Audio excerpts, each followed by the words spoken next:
The November wind bit through Ivy Blake's thin jacket as she counted the coins in her palm for the fourth time. $18.47. At 23, 6 months pregnant, and sleeping on park benches, this was all she had left in the world. 3 weeks had passed since her father's final words echoed through their house. "If you walk through that door, Ivy, don't you ever think about coming back. You've brought nothing but shame to our family."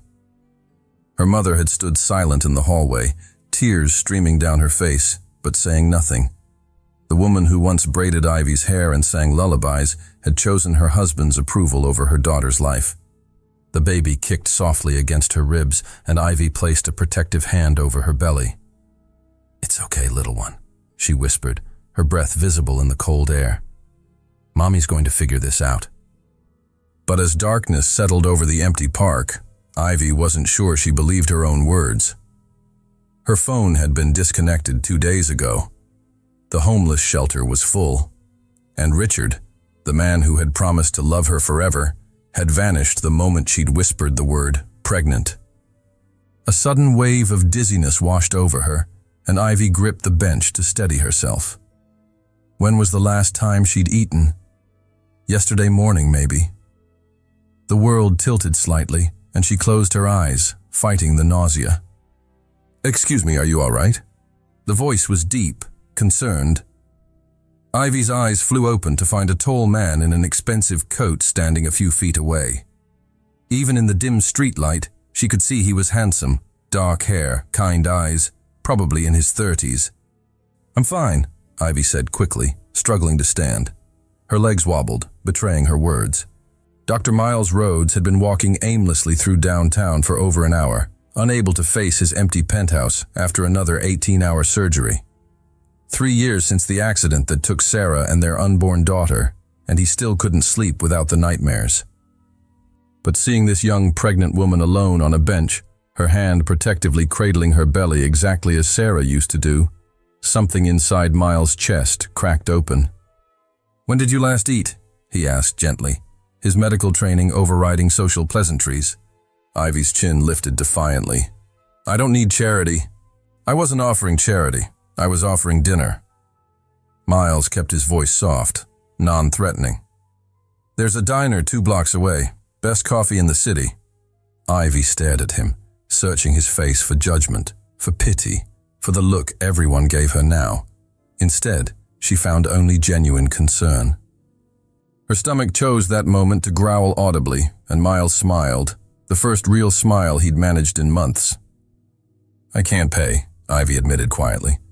"I can." Miles extended his hand. "I'm Miles, Dr. Miles Rhodes." After a long moment, Ivy slowly took his hand. "Ivy Blake." The diner was warm and bright, filled with the comforting sounds of sizzling food and quiet conversation. Miles ordered coffee and pie for himself while Ivy devoured a burger and fries with the desperation of someone who hadn't eaten in days. "So," Miles said carefully, watching her eat, "want to tell me how you ended up on that bench?" Ivy's fork paused halfway to her mouth. She studied his face. No judgment, just patience. Something about his calm presence made her want to talk. "My parents are very religious," she began quietly. "They had my whole life mapped out. The right college, the right husband, the right everything. I tried so hard to be perfect for them. Perfect grades, perfect behavior, never a single mistake. What happened? I fell in love, or thought I did." Ivy's voice grew smaller. "Richard was older, successful. He made me feel special when no one else ever had. My parents were always so critical, always finding fault with everything I did.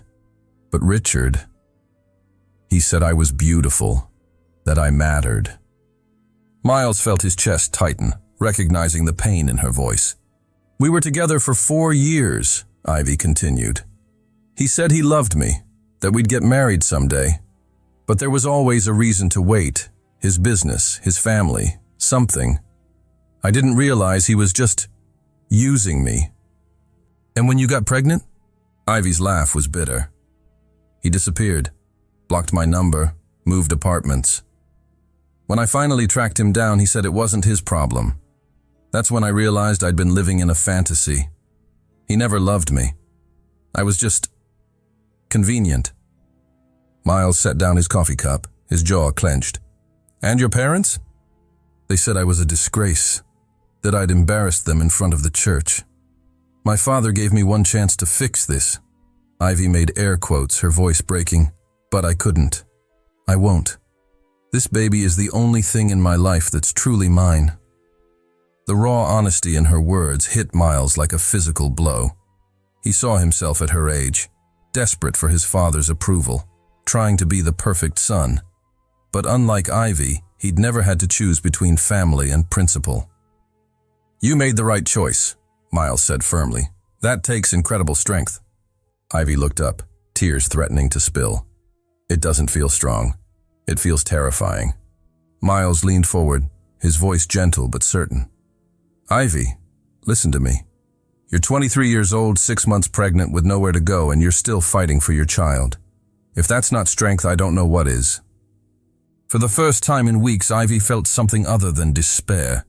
Maybe, just maybe, she wasn't as alone as she thought. As they walked slowly back toward the park, Miles found himself reluctant to say goodbye. There was something about Ivy's quiet determination that reminded him of Sarah, but also something uniquely her own, a fierce protectiveness despite her vulnerability. Where will you go tonight? He asked, though he dreaded the answer.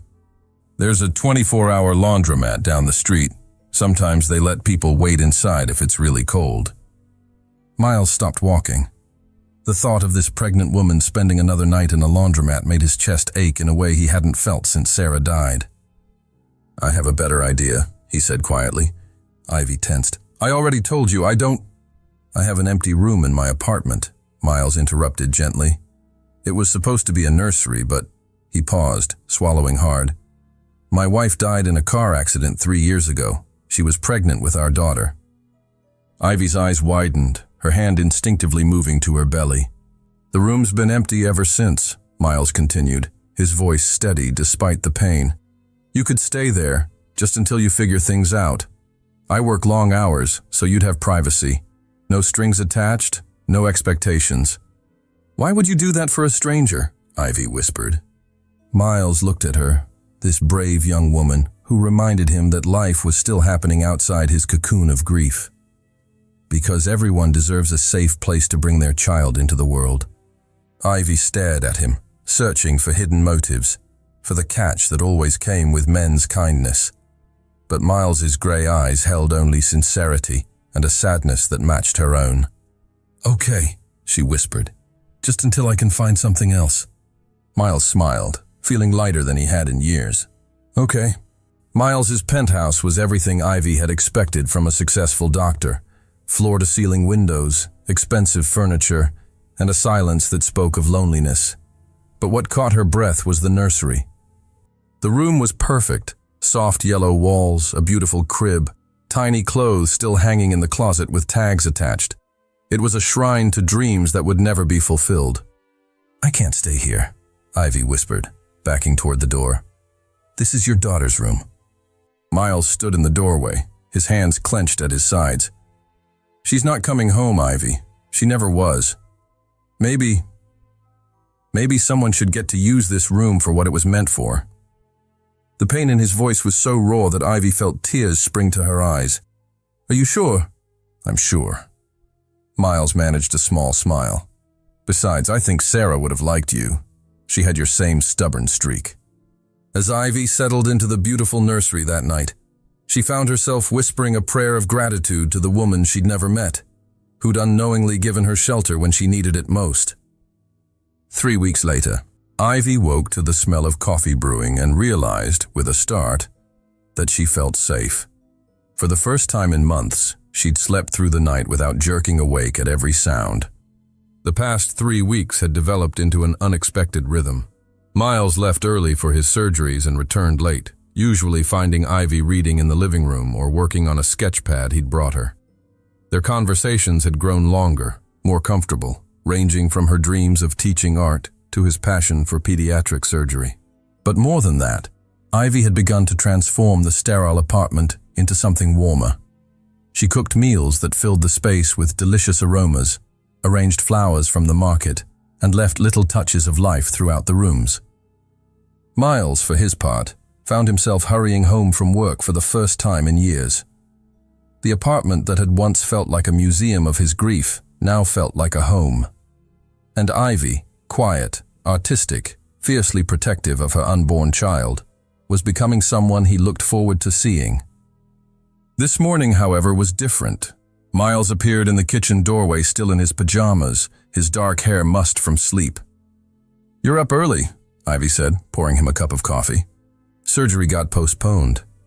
Miles accepted the coffee gratefully, noticing how natural this domestic scene felt. Patient wasn't stable enough. Ivy frowned with concern. "A child?" "8-year-old boy. Heart defect." Miles sat at the kitchen island, watching Ivy move around his kitchen with an ease that made his chest tight. "He'll be fine. Just need to wait another day or two."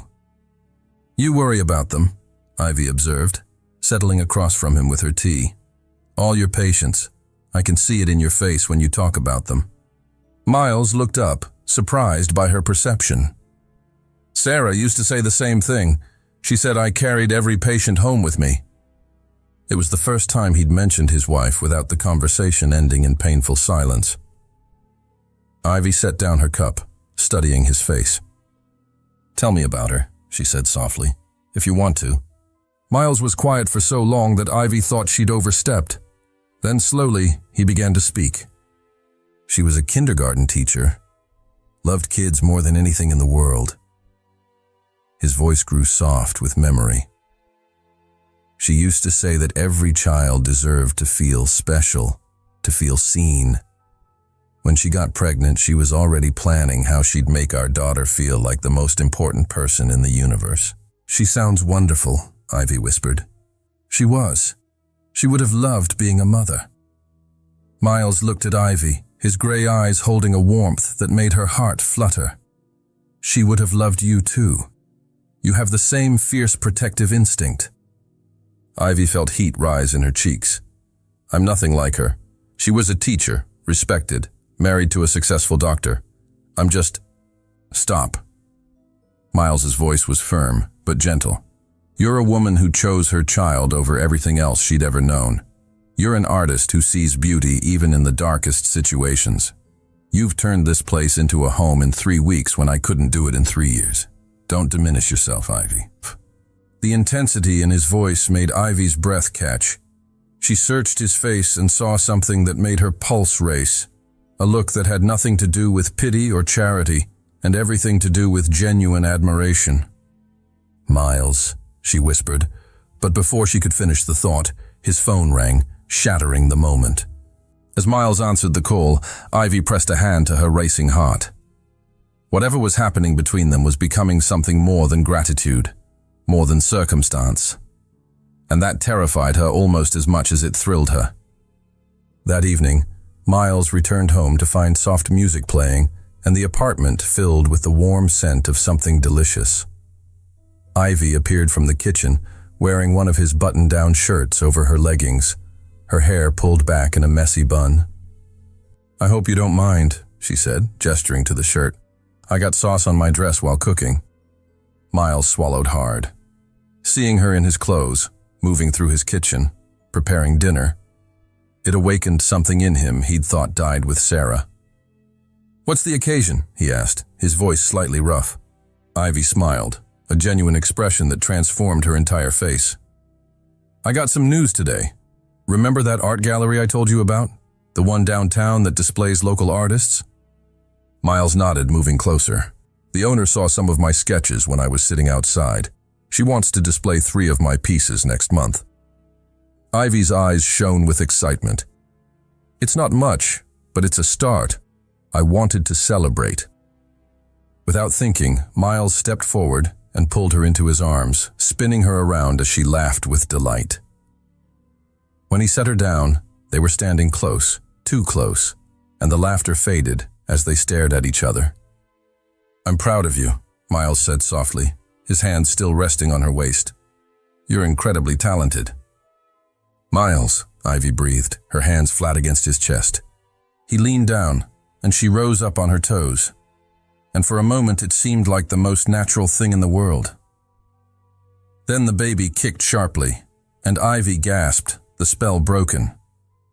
Miles stepped back immediately, running a hand through his hair. "I'm sorry.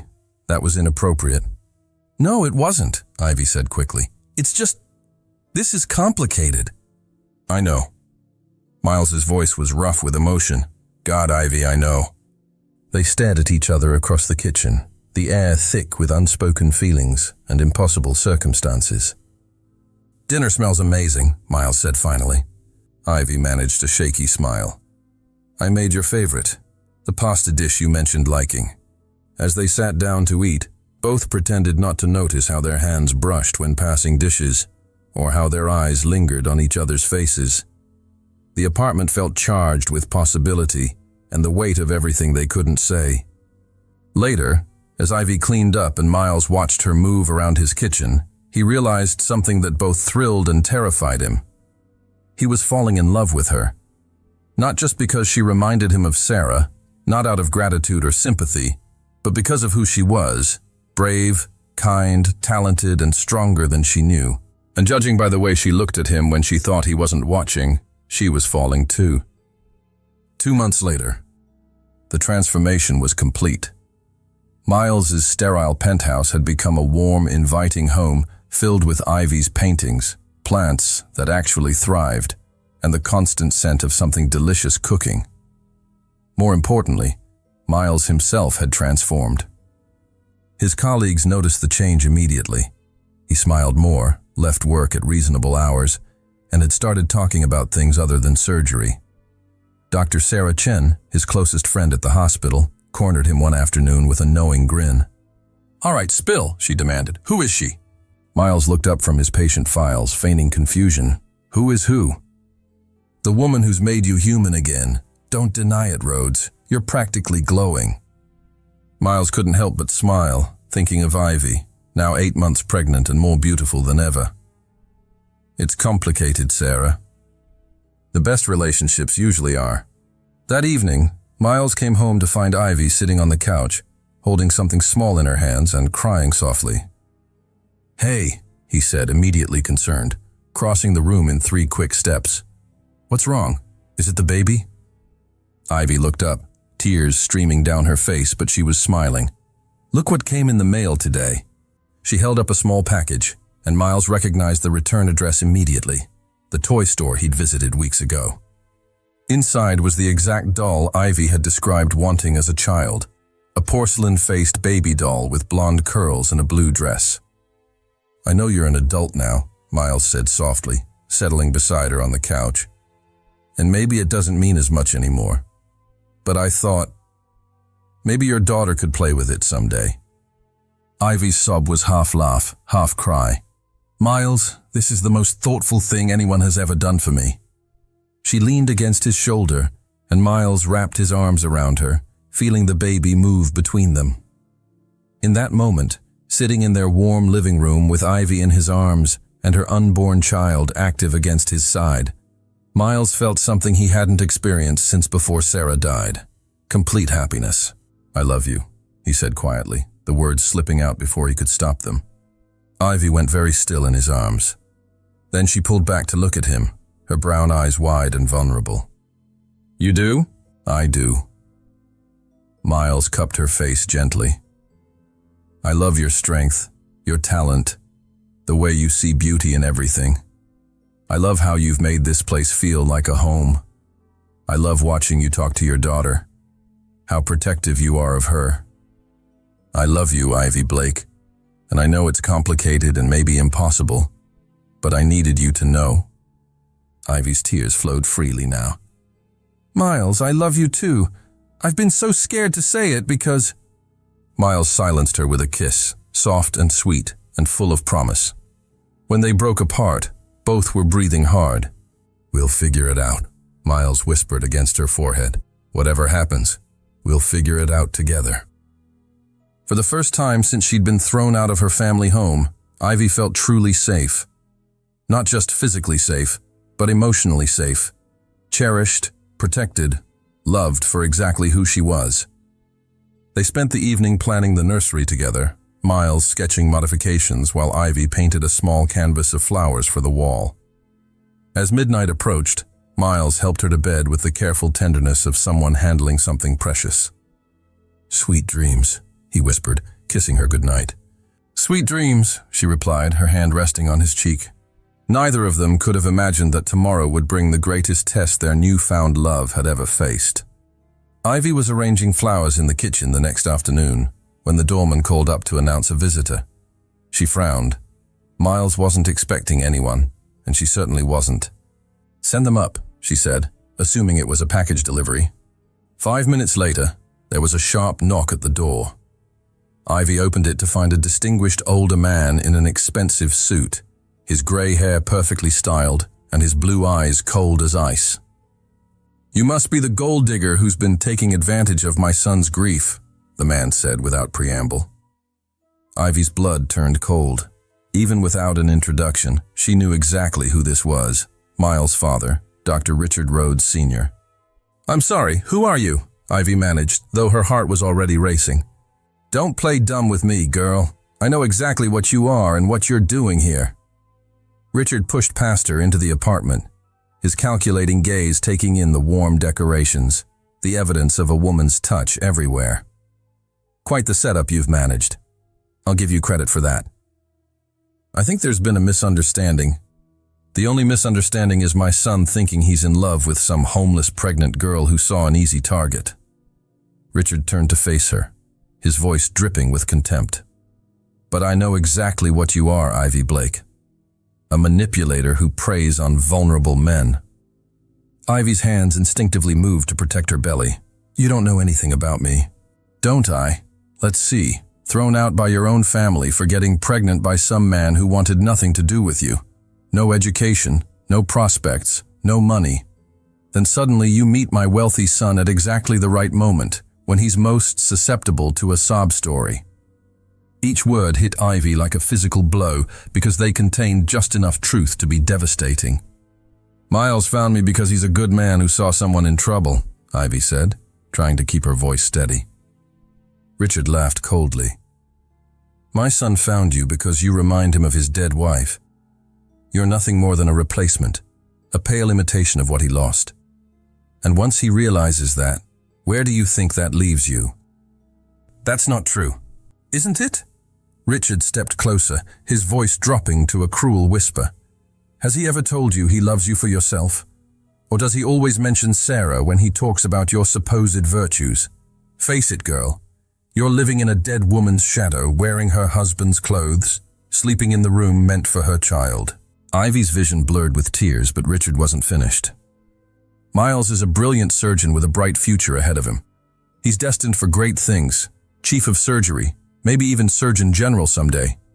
But not if he's tied down to some charity case with a bastard child. You're holding him back from his potential, and deep down, you know it." "Stop," Ivy whispered, but her voice held no strength. "You want him to be happy, don't you? You want what's best for him." Richard's voice took on a false gentleness. "Then do the right thing. Walk away. Let him find someone worthy of the Rhodes name, someone who can actually contribute to his success instead of dragging him down." Ivy sank into a chair, her heart breaking as every insecurity she'd ever had came flooding back. The voice in her head that had always told her she wasn't good enough, wasn't worthy of love, rose to a deafening roar. "I've arranged a house for you in Riverside," Richard continued, pulling out an envelope. "It's modest, but clean, and there's enough money to see you through the first year. All I need is for you to disappear from Miles's life. Let him believe you've gone back to your ex, that you've decided to give your child a real family." Ivy stared at the envelope, her mind reeling. Everything Richard said echoed her own deepest fears. Maybe she was holding Miles back. Maybe he did only love her because she reminded him of Sarah. Maybe her baby would be better off without the complication of Miles's family, without the shame of her mother's past. "He's a good man," she said quietly, tears streaming down her face. "Yes, he is. And good men deserve better than this." Richard placed the envelope on the coffee table. You have until tonight to decide. But ask yourself this. If you really love him, wouldn't you want him to have the life he deserves? After Richard left, Ivy sat in the empty apartment, staring at the envelope and feeling the baby kick restlessly. Every cruel word echoed in her mind, mixing with her own voice of self-doubt. When Miles came home that evening, excited to show her brochures for cribs he'd been looking at, he found a note on the kitchen counter and an empty apartment. Miles, I've reconciled with Michael, and we've decided to raise our daughter together. Thank you for everything you've done for us, but this is what's best for everyone. Please don't try to find me. Take care of yourself. Ivy. Miles read the note 3 times before it sank in. Then he sank to his knees in his empty kitchen and cried for the second time in his adult life, first when Sarah died, and now when Ivy left. The apartment that had been filled with warmth and life just hours before felt like a tomb once again. 3 days later, Miles was going through the motions of surgery when his phone rang during a break. It was James, the building's doorman. Dr. Rhodes, I hope you don't mind me calling, but I wanted to check on Miss Blake. She seemed so upset when she left the other day. Miles frowned. What do you mean upset? Well, after your father visited her, she was crying something fierce. I felt bad for the poor thing being so pregnant and all. Miles went very still. My father visited her. Oh, yes, sir. Stayed about an hour. She was fine when he arrived, but after he left... James trailed off. I assumed you knew. Miles hung up without another word and immediately called his father, rage building in his chest like a hurricane. What did you do? He demanded when Richard answered. I did what you were too weak to do yourself, Richard replied calmly. I protected our family name. Where is she? Miles's voice was deadly quiet. Somewhere she can't hurt you anymore. Miles, you'll thank me for this someday. Where is she? There was a long pause. Then, reluctantly, Richard gave him an address in Riverside. Miles was in his car before his father finished speaking. The house was small and neat, with a tiny garden and lace curtains in the windows. Miles sat in his car for several minutes, rain pounding on the windshield as he worked up the courage to knock on the door that would either restore his life or destroy it completely. When Ivy opened the door, her face went white with shock. Miles, she whispered.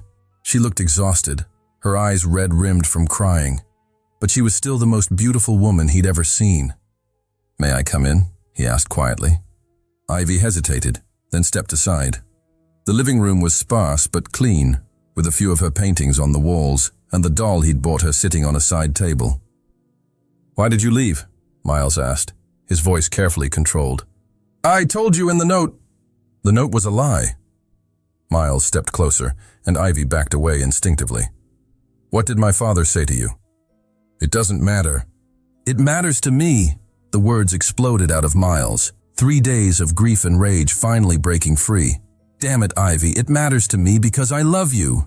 No, you don't, Ivy shouted back, tears flowing freely now. You love her, Sarah. I'm just a substitute, a replacement for what you lost. Is that what he told you? Miles' voice was soft with pain. He told me the truth. Ivy wrapped her arms around herself protectively. That I'm not good enough for you, that I'm holding you back, that you deserve someone better. And you believed him. Miles's voice was flat, disappointed. After everything we've shared, everything we've built together, you believed him over me. Look at me, Miles. Ivy gestured wildly. I'm nobody. I have nothing to offer you but complications and problems. Your father was right. You could have anyone, someone educated, successful, worthy of the Rhodes name. Stop. Miles crossed the room in 2 strides and gripped her shoulders gently. Just stop. Miles, do you want to know the truth about Sarah? Miles asked quietly. The truth I've never told anyone. Ivy nodded, unable to speak. I loved her. I loved her completely, and I always will. But that love lives in my past, Ivy. What I feel for you... Miles cupped her face in his hands, thumbs brushing away her tears. What I feel for you lives in my present and my future. You're not a replacement for Sarah. You're not a substitute. You're the woman who brought me back to life when I thought I was dead inside." "Your father said—" "My father is a bitter, controlling man who's never been happy a day in his life," Miles said firmly. "He destroyed his relationship with me years ago, and he's trying to destroy the best thing that's ever happened to me because he can't stand to see me happy." Ivy searched his face, wanting desperately to believe him. "You want to know why I love you?" Miles continued, his voice growing stronger. "I love you because you're brave enough to sacrifice everything for your child. I love you because you see beauty in broken things and make them whole again. I love you because you made my house a home and my life worth living. I love you because when you smile, really smile, it's like watching the sun come up." "Miles," Ivy whispered, her heart breaking and healing simultaneously. "I love you because you're not Sarah," Miles said firmly. "You're Ivy Blake, the strongest woman I've ever met, and I cannot imagine my life without you in it." The words hung in the air between them, raw and honest and full of hope. "I love you too," Ivy whispered. "I was so scared that—" Miles silenced her with a kiss, pouring all his love and desperation and relief into the connection between them. When they broke apart, both were crying. "Don't ever leave me again," Miles whispered against her forehead. "Promise me." "I promise," Ivy breathed. "I'm so sorry, Miles. I should have trusted you." "We both made mistakes, but we're here now and that's what matters." As they held each other in the small living room, the baby kicked strongly, as if celebrating their reunion. They both laughed through their tears. "I think she approves," Ivy said, placing Miles's hand on her belly. "Smart girl," Miles murmured, "just like her mother." But their moment of peace was shattered when Ivy suddenly gasped and doubled over in pain. "What is it?" Miles asked, immediately shifting into doctor mode. "I don't know," Ivy panted. "It's like, oh God!" A sharp pain tore through her abdomen, and she felt a gush of fluid between her legs. "My water just broke," she whispered in shock. "But it's too early. I'm only 8 months." "It's okay," Miles said, though his heart was racing. The stress of the separation, the emotional upheaval, it could easily have triggered early labor. "We're going to get you to the hospital right now." As he helped Ivy to the car, both of them were thinking the same thing. After everything they'd been through, they couldn't lose each other now. The labor was long and difficult. Ivy, exhausted from days of crying and the stress of their separation, struggled with each contraction while Miles held her hand and tried to hide his own fear. "Something's wrong," Ivy gasped between contractions. "This doesn't feel right." Miles squeezed her hand, his medical training warring with his emotional investment. "Dr. Martinez is the best OB in the city. You're in good hands." But when Dr. Martinez appeared with a grim expression, Miles felt his blood turn cold. "The baby's heartbeat is dropping," she explained quickly. "We need to do an emergency C-section now." Everything after that was a blur of sterile lights and urgent voices. Miles was pushed out of the operating room, left to pace the waiting area like any other expectant father, powerless to help the woman he loved. Sarah's death had been sudden, unexpected. But this, watching Ivy disappear behind those doors, knowing she and their child were in danger, this was a different kind of hell entirely. 2 hours later, Dr. Martinez emerged with a tired but genuine smile. "Congratulations," he said. "You have a beautiful, healthy daughter. 5 pounds, 2 ounces. Small but mighty, just like her mother." "And Ivy," Miles could barely get the words out. "She's going to be fine. The surgery went perfectly. She's asking for you." Miles found Ivy pale but radiant in the recovery room, holding a tiny bundle wrapped in pink blankets. When she looked up at him, her smile was brighter than any sunrise. "Miles, meet Grace Sarah Blake Rhodes," she said softly. Miles felt his knees nearly buckle. "You gave her Sarah's name?" "She would have been Grace's honorary aunt," Ivy said simply. "It felt right." Miles approached the bed carefully, as if afraid this perfect moment might shatter. When Ivy placed the baby in his arms, he was overcome by a love so fierce it took his breath away. Grace opened her eyes, brown like her mother's, and seemed to study his face with serious concentration. "She's perfect," Miles whispered, tears streaming down his face. "She is," Ivy agreed, watching the man she loved hold her daughter with infinite gentleness. Miles leaned down to kiss her, mindful of the baby between them. I love you, Ivy Blake. I love you too, Miles Rhodes, forever. As they sat together in the quiet hospital room, Miles in the chair beside the bed, Ivy curled against him, baby Grace sleeping peacefully in his arms, they both felt something they'd searched for all their lives. Home. After the successful delivery, as Miles held tiny Grace in the recovery room, Ivy looked at him with exhausted but grateful eyes.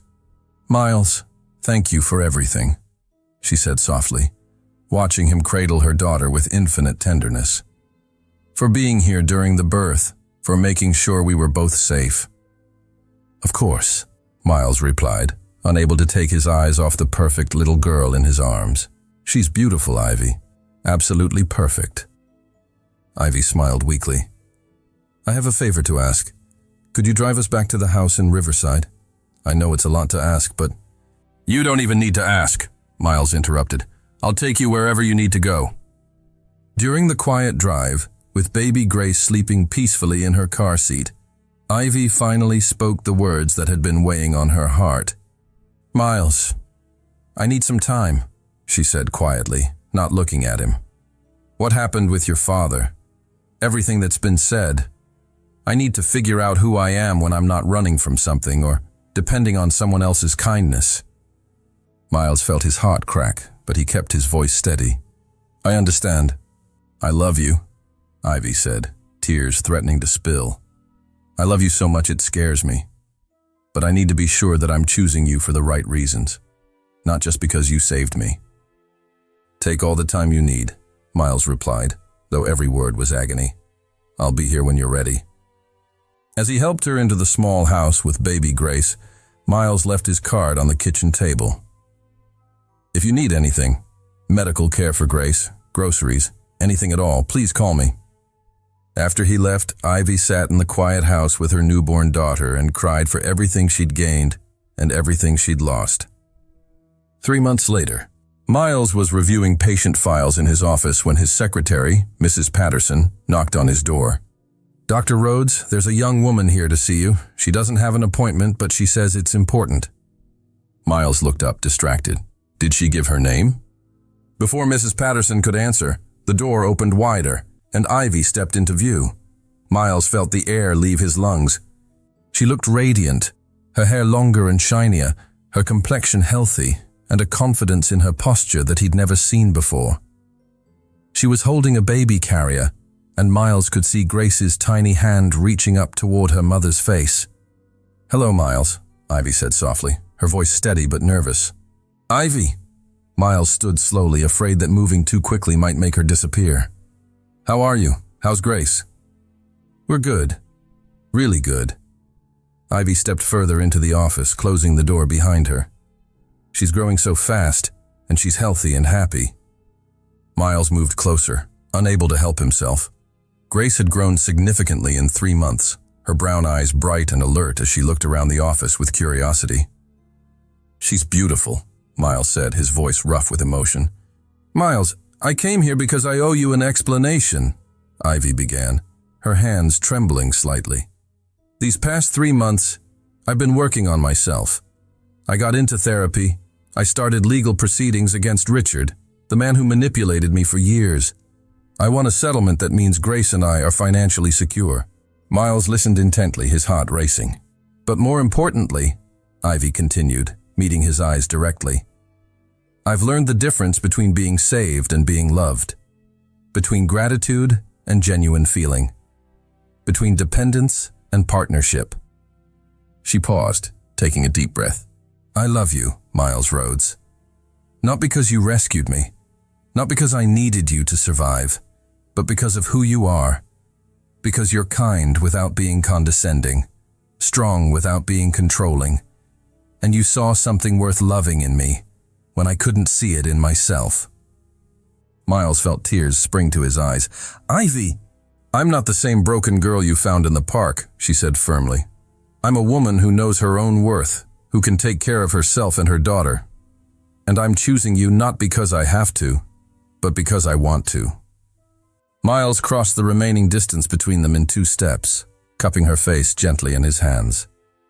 "I've missed you every single day," he said quietly. "Both of you." "Would you like to come to dinner tonight?" Ivy asked, smiling through her tears. "I'd love for you to really get to know Grace, and I'd love to cook for you again in a kitchen that actually belongs to me." "I would love nothing more," Miles replied, leaning down to kiss her softly. As they broke apart, Grace made a happy gurgling sound, as if she remembered the sound of Miles's voice. "I think she missed you too," Ivy laughed. That evening, in Ivy's modest but warm home, Miles watched as she moved confidently around her kitchen, preparing dinner while Grace played in her high chair.